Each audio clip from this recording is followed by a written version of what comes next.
Okay, I'm here at 305 Grand Avenue. Mr. Charles Jacobs, this is his property. And my name's Danny Newman. I'm gonna pass the phone to Mr. Tony Siegler. Tony's been doing roofing for 25 years, and we're gonna do a repair on this Atlas Stratford roof. We've got the current Atlas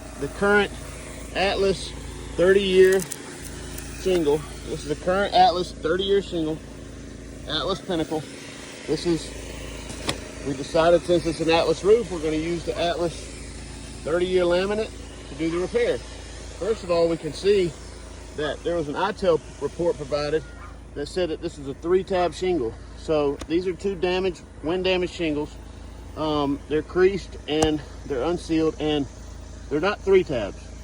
It is a 1-part laminate. And I'm gonna give the phone to Tony, and I'm gonna go ahead and do the repair, and he's gonna video it for us. All right, let's start.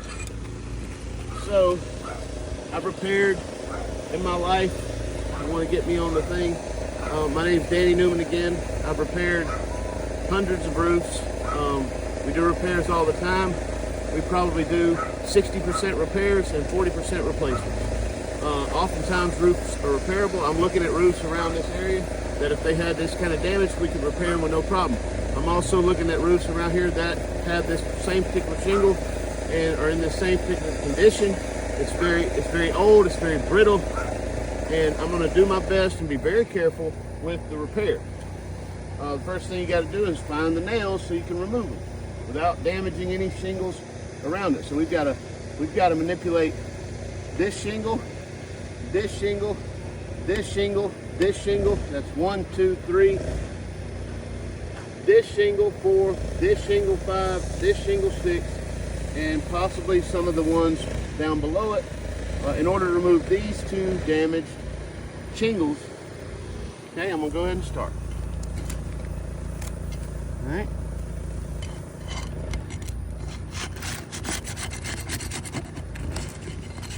All right, that's pretty easy. So shingles are nailed. It's designed to, when they nail this sealant strip, it also catches the top of this. That's why we got to find the nails at the top, up under these shingles. All right. So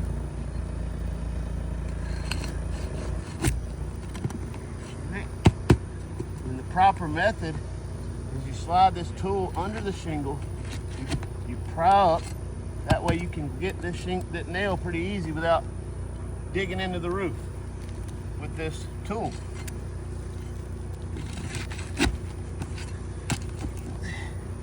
All right.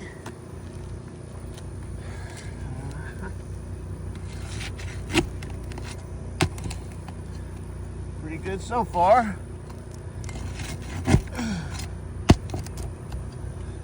Again, we're a licensed contractor. And we know what we're doing here. All right.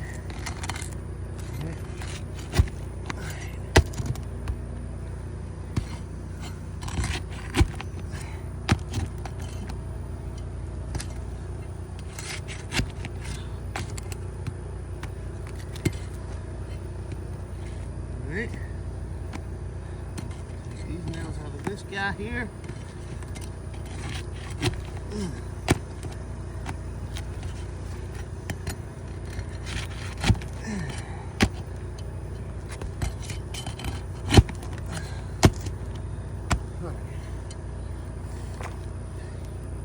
Nice and easy. There we go. One of the shingles, so I'll point out in the video. So the reason why we chose the Atlas product is because this is an Atlas 30-year laminated 1-part shingle. It's just 1 part, okay? You put that there, pull this other shingle out. All right, there we go. Now, we're going to show, so we get a nice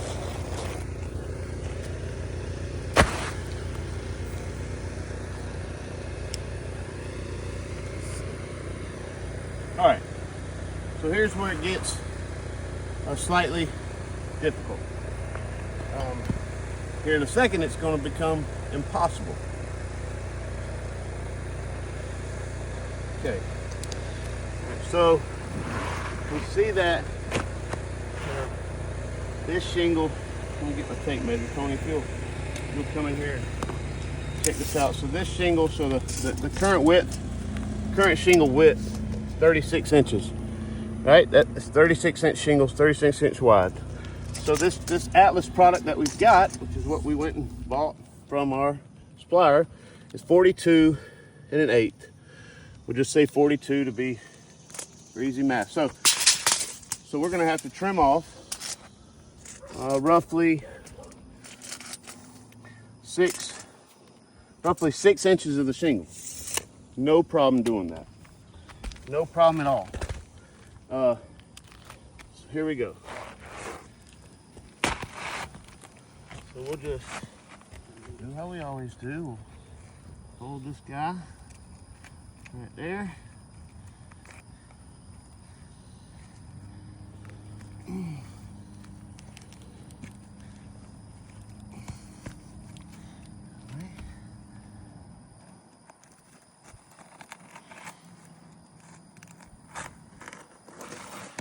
All right, now show this real quick. So this shingle in height measures 12 inches. 12 inches in height, okay? All right, here we go. This shingle right here measure this Atlas, this 30-year Atlas measures 14 inches in height. Okay, so now tell you what, let's just do it. Well, let's trim the top of it. Let's do that. Let's trim the top of the shingle. Because if we don't, it's not gonna fit. See? Actually, here we go. You know I gotta start from the bottom, so let me do it. All right, so do this. All right, so now if you could get a little closer, Tony. So now, as I put this shingle in, you can see that this sealant strip doesn't line up with this sealant strip, right? This takes this exposure, everything, all this whole entire shingle is now up under the, and I'm going to use this as an example. So if we, instead of using the whole shingle, I'm trying to show this in a way that makes sense. So when we put this shingle up here, so when we install the next shingle, the sealant strip on that shingle, which is gone, is going to have to, we're going to have to try to, excuse me, it's not gone, it's a completely different makeup, it's a completely different structure. The shingles are made completely different. All right, and I'm going to show this comparison. So the way that this new shingle is designed is it is designed to seal to this sealant strip, to this nail strip, okay? It doesn't have a sealant strip on the bottom. This does. This is the old shingle. It has a sealant strip on the bottom. So when we install this new shingle like this, okay, there's where it would be. Now we had this issue where as it overlaps over onto here, if you could see, there's an extra entire inch. There's an entire inch that's hanging down over these laminated teeth. This is a two-part, listen, this shingle, okay, is a two-part laminate. This shingle has two parts to it. As all current 30-year laminates have two parts, so does this one. So when we end up trying to put this on this roof, there's nothing for this shingle to seal to, okay? So let's bring it down right here. Now it's at the point where this shingle above it will seal to this sealant strip.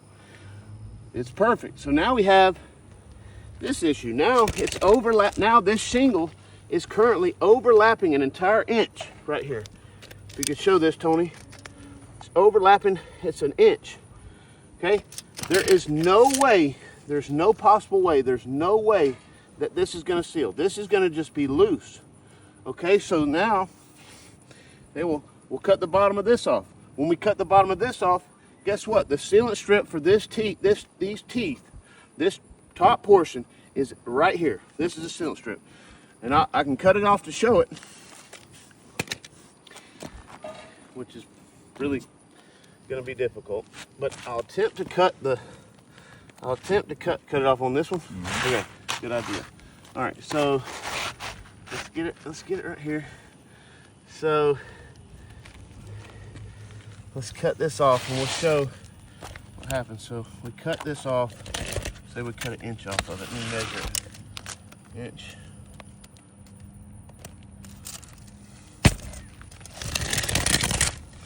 Back here.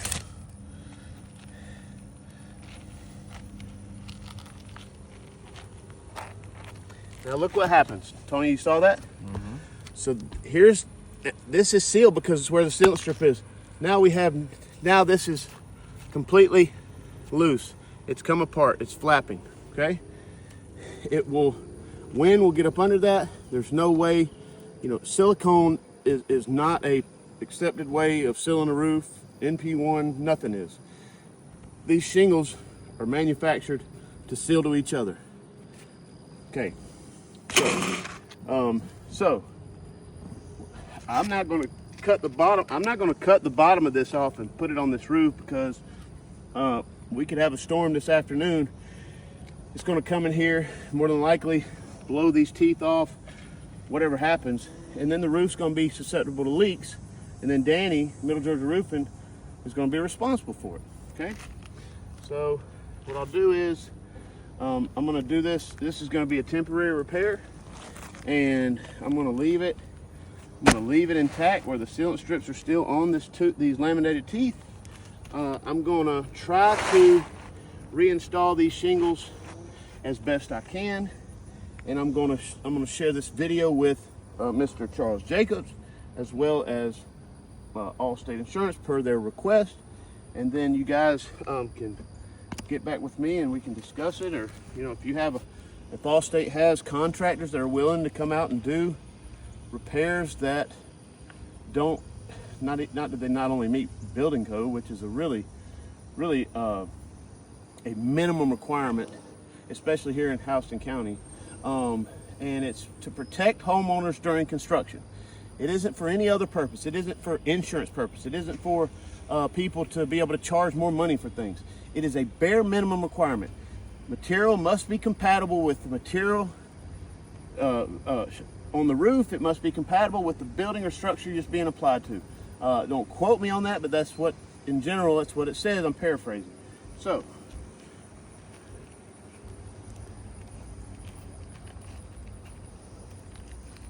we'll cut this.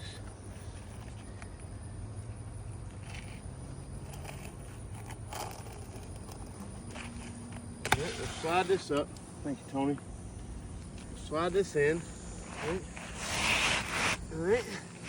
We have this happening here. So we've got, you can get up close and just show what we have going on here. This is the exposure now. This can't seal to asphalt. It's designed to seal to this, to a sealant strip, not to the asphalt portion. Nothing will seal to this.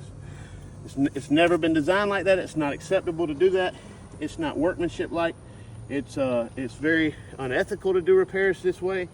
And so what I'm going to do is I'm documenting this for Mr. Charles. I'm going to explain it to him, explain why I'm doing this, and explain that this is a temporary repair. It is not, there's no way that I can charge him for it. I'd love to charge him for my time, but it wouldn't be warranted. It's not meeting building code. It's not in workmanship like manner. It's nothing acceptable. If Allstate Insurance, I'm also going to explain if he could get Allstate to send a contractor out here who's willing to do these types of repairs, please, by all means, do it. Okay? So I'm going to nail these back down as a temporary fix. And also, I'd like to meet that contractor out here if they come. Mr. Charles has told me that it's okay if I do that, to monitor the work and give my opinion on it as well, as he trusts me as his contractor. So another thing we have to do, we have to install these shingles. We have to drive a flush nail through the nail strip. Okay. So in order to do that, we have to lift this shingle. Okay. So now we have the issue of having to seal these back. They would technically need to be replaced. So that's another issue, maybe for another date. So here we go.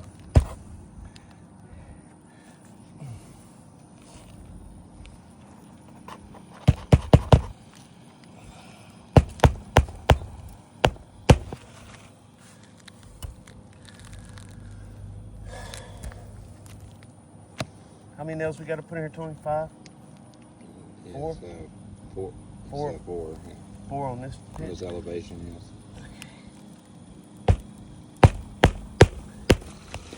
4 to 6, based on the manufacturer details.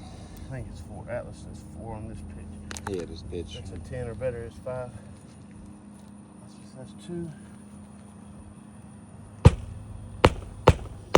Alright.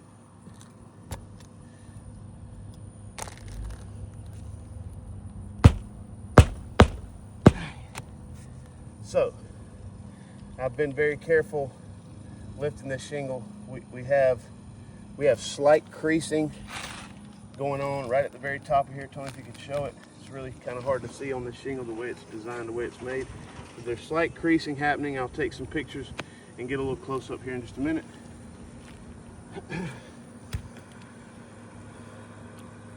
See, with this newer shingle, I can bend it and do all kind of stuff with it. With this one, I can't. With these older ones, I can't do nothing. All right, so I got to lift this up. 1.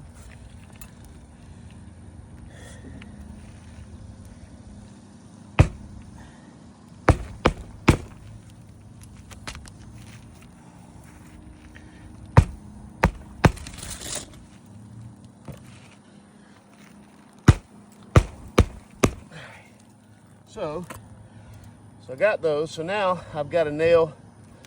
I've got to drive nails back in the shingles that we had to pull. And remember, we had to pull shingles out of this because it tacks into this shingle. As it will, once I nail it, it'll tack into here. Gotta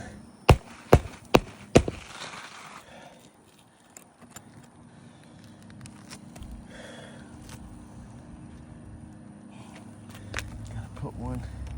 See, I'm not lifting it just enough. Right. It's hard to tell what's happening, but this shingle's creasing and it's causing damage, but you can't really tell because of the thermal cracking that's going on, so you don't know the difference.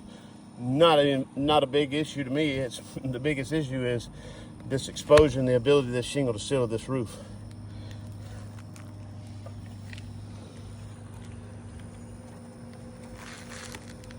Although it is an issue, it's just not the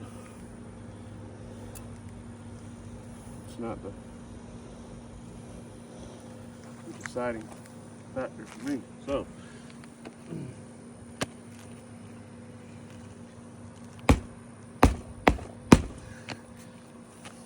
one more nail.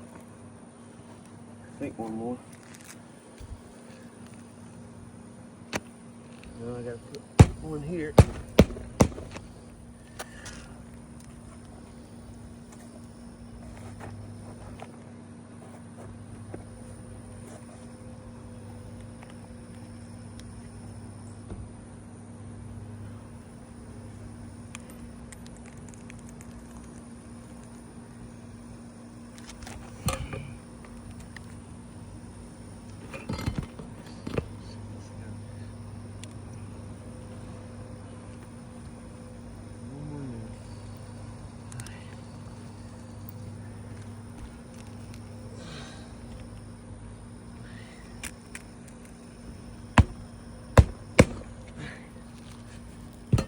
Now we have, so now the shingles we've manipulated are this shingle, this shingle, this shingle, this shingle, this shingle, this shingle, this shingle, this shingle. And we've got to come up here and put a sealant, which there isn't anything that's prescribed to do this. There isn't, you just have to find something. And it's not going to hold these shingles down how they were designed to be held down, and it's going to be a continued maintenance issue. If you could come really close, Tony, just to see, you could just see where the creasing right here occurred, And I was very, very, here you go, you can see it a little better. You see that? Can you get up to where that is? It occurred there. It occurred here. There's creasing. I was very, very, very, very, very careful. It occurred here. Okay? And so that would need to be considered. And for the rest of the repairs, it would need to be considered. Everything I've said here is absolute objective truth. It's not my opinion, this is just facts. We've shown, you can see the exposure. You can see the exposure of how drastically different it is. And thank you, Tony, for coming out here and giving your time to do this. That is all.